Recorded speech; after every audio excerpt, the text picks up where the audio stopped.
6 stones, one for each fundamental force of the universe. Each one can reshape reality, erase time, or end half of all life with a single movement. But here's what nobody talks about. Getting the most powerful one has nothing to do with strength. It doesn't matter how strong you are, how smart you are, or how much you've sacrificed. There is exactly one thing it demands, and Thanos paid it without hesitating. That answer will hit different by the end. Let's go. The Power Stone. Before you even see Thanos on screen in Infinity War, he's already used it. The Nova Corps. An entire planetary defense force on Xandar, gone off-screen, before the title card appears. That's his warm-up. When you hold the Power Stone, you're not holding a weapon. You're holding the raw energy that can split a planet in half.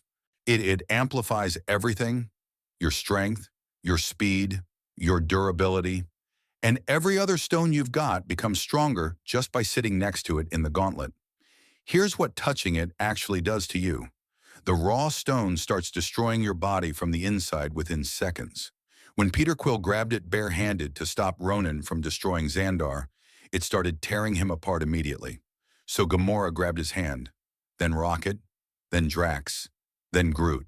5 people sharing a load that would kill any one of them alone. That's the only reason Xandar survived that day. Thanos took it back from the Nova Corps before Infinity War begins. First stone, first move. But his most patient move wasn't taking the Power Stone. It was hiding a second stone in plain sight for years. The Space Stone. You've known this one your whole MCU life. You just didn't know what it actually was. It spent centuries locked in a wooden crate in a church in Norway before Hydra pulled it out in 1942. Hydra used it to build directed energy weapons through the entire Second World War. Then S.H.I.E.L.D. spent decades studying it.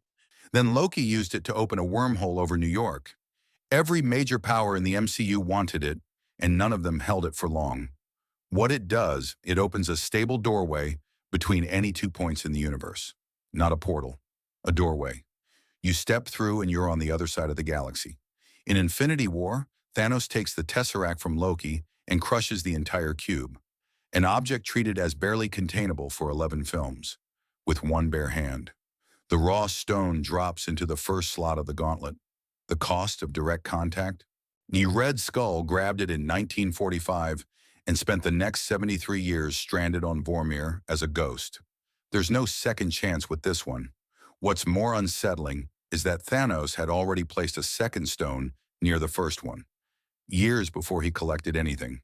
The Mind Stone. In 2012, Thanos gave this stone to Loki as a tool, not a gift, a tool. He handed Loki one Infinity Stone specifically to help Loki steal a different Infinity Stone. That's the level of patience you're dealing with. When the Mind Stone touches your chest, your will is gone. You don't fight it. You don't resist it. You simply belong to whoever is holding the other end. Loki used it to take Hawkeye and Eric Selvig in minutes. But it does something more interesting than mind control. Hydra used it in experiments that unlocked Wanda Maximoff's chaos magic. It gave Pietro his speed. Then Stark and Banner used its energy to create Ultron, and then Vision. The Mind Stone became the literal seat of Vision's consciousness. His entire existence, concentrated in one point on his forehead. In Infinity War, Wanda destroys the stone, and Vision with it, to keep it from Thanos. Thanos reverses time with the Time Stone, restores the stone, then takes it anyway, while she watches. The stone is gone now, but everything it transferred into Wanda during those Hydra experiments, that's still in her. The Mind Stone controlled what you believe is real. The next stone decided what real even means. The Reality Stone. When you're watching a scene with Thanos and he has this stone, you cannot trust anything you're seeing. Nothing. Not one frame. In Thor, The Dark World, a dark elf named Malekith sacrificed his entire fleet to keep this stone safe. When you understand what it does, that starts to make sense. The Reality Stone rewrites the physical world around you. Not illusions, actual rewrites. Matter becomes whatever it wants matter to be. In Infinity War, children throw rocks at Thanos on Knowhere, and he turns them into bubbles. Not because he's toying with them, because that's what precise control of the Reality Stone looks like. Now picture the Guardians' ambush on Knowhere. You watch Drax shatter Thanos, Mantis stun him, Star-Lord hold a gun to his head. It looks like they have him. None of it was real. Thanos had the stone before they walked in the door. Every moment of that ambush, constructed. He watched them the entire time. And in its raw form, it's even more dangerous. A liquid parasite called the ether that bonds to a host and slowly drains their life from the inside. Jane Foster didn't choose to pick it up. It chose her. 5 stones, 5 different methods, but none of them was deployed more creatively than the one Strange turned against a being older than time itself. The Time Stone. Strange looked Tony in the eye and told him he would let Tony die before he gave this up. 20 minutes later, he handed it to Thanos. Willingly.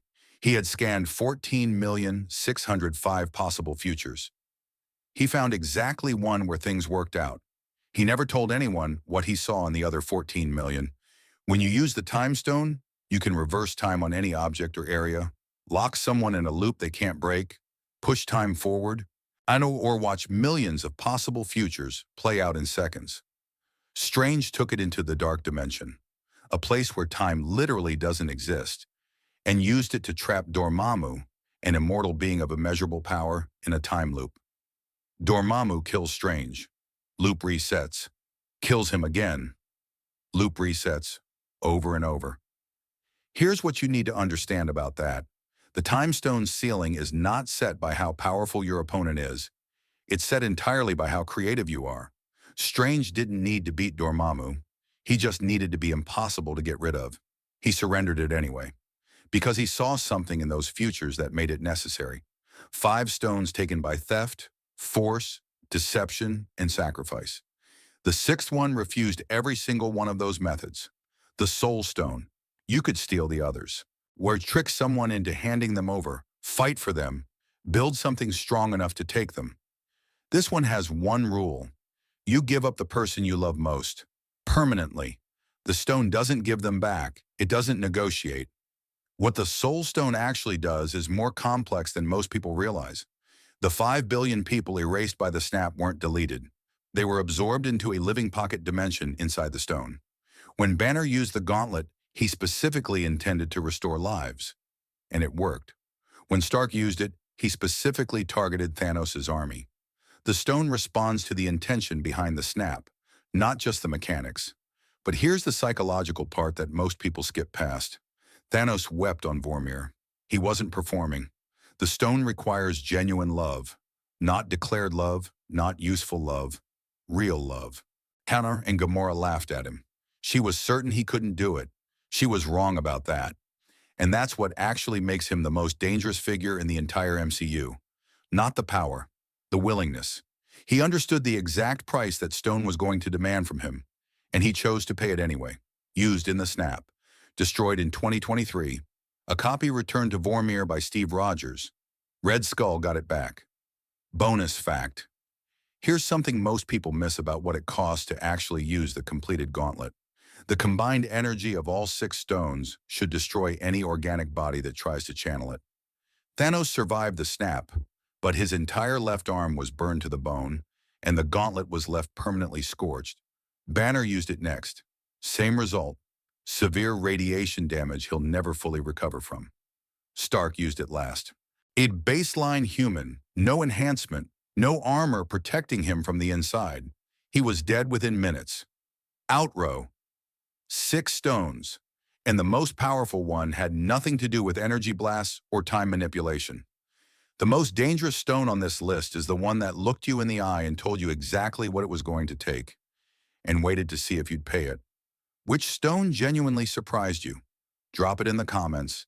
Subscribe for more MCU breakdowns. Every detail. Nothing buried. Nothing left out.